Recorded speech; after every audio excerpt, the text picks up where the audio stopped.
Hai semuanya, perkenalkan nama saya Ruth Nomisela Pasaribu. Saya dari cabang Bekasi Deltamas. Kali ini saya ingin mereview buku yang berjudul Balance Scorecard for Business yang ditulis oleh Harry. Nah, sebelum kita membahas lebih dalam mengenai Balance Scorecard, saya ingin menjelaskan terlebih dahulu mengenai pengukuran kinerja.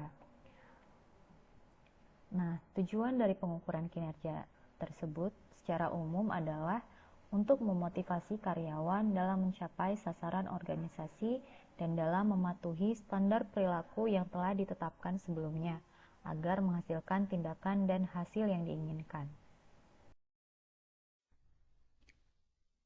Terdapat beberapa karakteristik untuk mengukur kinerja yang efektif. Yang pertama adalah sesuai dengan tujuan organisasi secara keseluruhan. Kedua, waktu dan biaya yang dikeluarkan tidak lebih besar dari manfaat yang diperoleh. Ketiga, mempertimbangkan akibat-akibat yang mungkin terjadi pada individu yang dievaluasi. Dan yang terakhir adalah menjadi bahan pertimbangan bagi pihak manajemen. Pengukuran kinerja yang selama ini banyak digunakan oleh perusahaan adalah pengukuran dengan analisis keuangan. Pengukuran ini dikenal sebagai pengukuran kinerja tradisional, yaitu dengan melihat perspektif keuangan, di mana yang dilihat hanyalah bagaimana pekerja dapat bekerja menghasilkan sesuatu yang telah diharapkan untuk mencapai tujuan perusahaan. Nah, dalam analisis keuangan ini terdapat beberapa analisis yang dapat dilakukan. Yang pertama adalah analisis likuiditas. Yang kedua adalah analisis solvabilitas. Yang ketiga adalah analisis aktivitas. Dan yang terakhir adalah analisis profitabilitas. Kelebihan dari analisis keuangan ini adalah hasil pengukurannya kuantitatif, di mana dianggap dapat diandalkan serta data yang diperlukan mudah diperoleh. Namun, analisis ini memiliki kelemahan, yaitu sulit mengidentifikasi kategori industri dari perusahaan yang dianalisis. Perbedaan praktek juga membuat perhitungan rasio menjadi berbeda. Nah, maka dari itu muncullah Balance Scorecard. Apa sih yang dimaksud dengan Balance Scorecard? Balance Scorecard merupakan suatu kumpulan pengukuran kinerja yang terintegrasi yang diturunkan dari visi dan misi perusahaan untuk mendukung strategi perusahaan secara keseluruhan. Balance Scorecard merupakan pengukuran kinerja untuk menciptakan strategi dalam mencapai tujuan perusahaan dengan saling memperhatikan seluruh perspektif yang ada. Dan di sini terdapat 4 perspektif. Yang pertama adalah perspektif keuangan, yang kedua perspektif pelanggan atau customer, yang ketiga perspektif proses bisnis internal, dan yang terakhir adalah perspektif learning and growth. Pertama, kita akan membahas mengenai perspektif keuangan. Perspektif ini adalah melihat hasil keuangan seperti apa yang diharapkan oleh manajemen. Nah, sasaran keuangan berbeda-beda pada setiap tahapan. Sasaran perspektif keuangan dalam siklus bisnis yang pertama ialah tahap pertumbuhan atau growth. Yang kedua, tahap bertahan atau sustain. Dan yang ketiga adalah tahap panen atau harvest. Namun, setiap tahap siklus bisnis juga memiliki 3 strategi pelaksanaan perusahaan. Yang pertama, bauran dan pertumbuhan pendapatan. Yang kedua, pengurangan biaya. Dan yang ketiga, penggunaan aset atau strategi investasi. Dalam Balance Scorecard, sudut pandang keuangan tetap menjadi perhatian utama karena merupakan ikhtisar dari tindakan ekonomi yang telah diambil oleh perusahaan. Selanjutnya, kita akan membahas mengenai perspektif pelanggan. Perspektif ini ialah mengukur kinerja dengan melihat bagaimana memenuhi kebutuhan pelanggan organisasi. Dengan perspektif pelanggan, terdapat beberapa tolak ukur kinerja perusahaan, yaitu yang pertama ialah market share atau pangsa pasar, yang kedua customer retention atau retensi pelanggan, yang ketiga customer acquisition atau akuisisi pelanggan, yang keempat customer satisfaction atau kepuasan pelanggan, dan yang terakhir adalah customer profitability atau profitabilitas pelanggan.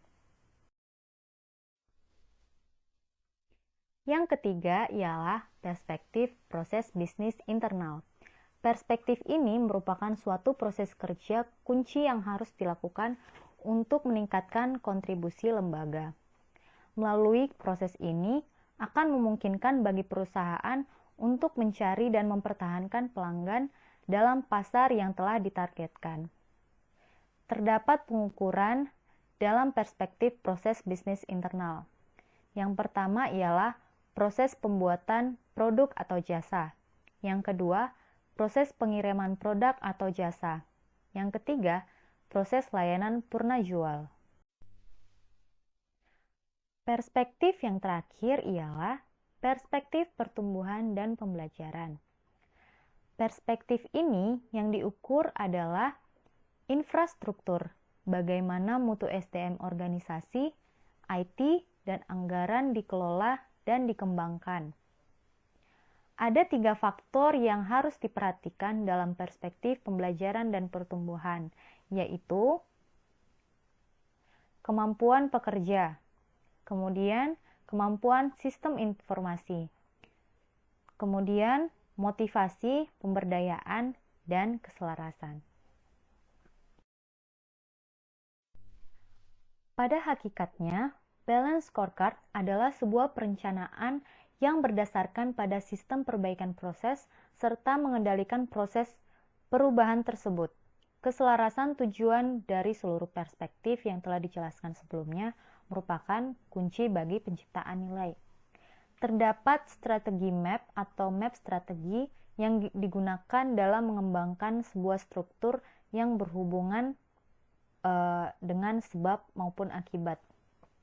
Nah, di sini terdapat sebuah contoh strategi MAP yang menjelaskan keempat strategi tersebut, seperti finansial, kemudian pelanggan, internal business process, serta learning growth. Di sini seperti finansial, contohnya yaitu pengurangan biaya sehingga dapat meningkatkan profit.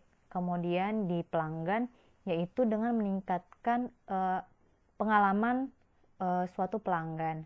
Kemudian di internal business process, bagaimana kita menciptakan suatu efisiensi dan meningkatkan akuisisi serta meningkatkan sharing knowledge seperti itu.